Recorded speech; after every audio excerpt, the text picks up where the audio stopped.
Salut la compagnie, c'est la Sakura. Je suis ravie de vous retrouver aujourd'hui pour une présentation de manga et aujourd'hui on va s'intéresser au cas de Pray for Love.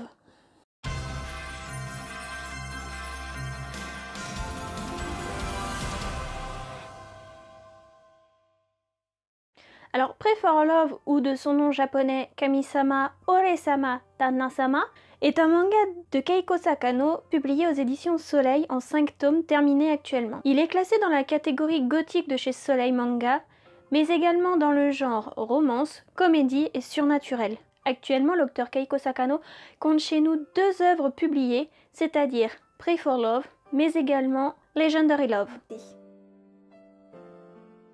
Au sein de Pray for Love, on suit l'histoire de Amane Ninoyama, une lycéenne de 16 ans qui rencontre un très léger problème. C'est-à-dire que depuis ses 7 ans, elle n'a pas grandi, elle a gardé sa taille de petite fille. Espérant pouvoir résoudre son problème et suivant les conseils qui étaient notés sur le testament de son grand-père, celle-ci décide de se rendre dans un temple très particulier et d'y prier. Sauf que ne fut sa surprise que comme réponse à sa prière de devenir enfin une jeune fille de 16 ans pour pouvoir mener une vie normale, elle tombe en réalité sur un dieu qui lui promet d'exaucer ses vœux.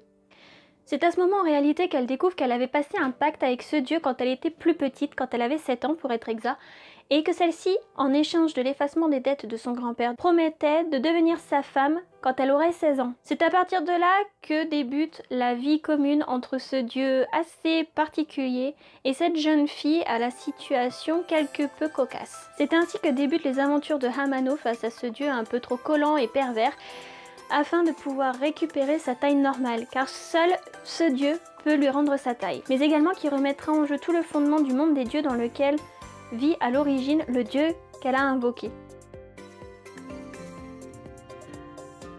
Au niveau des personnages, nous suivons donc son héroïne, Amano Ninoyama, la jeune lycéenne de 16 ans qui se trouve en réalité dans un corps de petite fille de 7 ans qui aimerait grandir et enfin pouvoir vivre une vie normale. Elle vivait auparavant avec son grand-père, mais malheureusement celui-ci, avant le début de l'histoire, est décédé dans des circonstances qui nous est inconnues et qui n'est jamais expliquées au cours de l'histoire.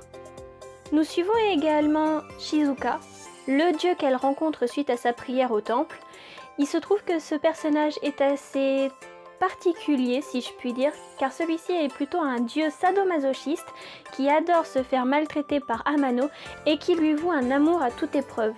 Le dernier personnage que l'on suit au cours de l'histoire, c'est Hanashibi. Il s'agit en réalité d'un animal familier un peu particulier car celui-ci est un mix entre un chien et un chat, mais qui se revendique comme étant un chien.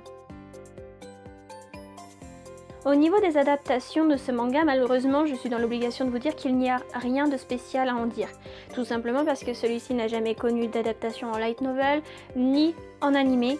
Mais on peut noter quand même que l'auteur a fait beaucoup d'efforts sur ces séries, car celle-ci propose un certain nombre d'illustrations couleurs, toutes plus magnifiques les unes que les autres, afin de promouvoir son manga.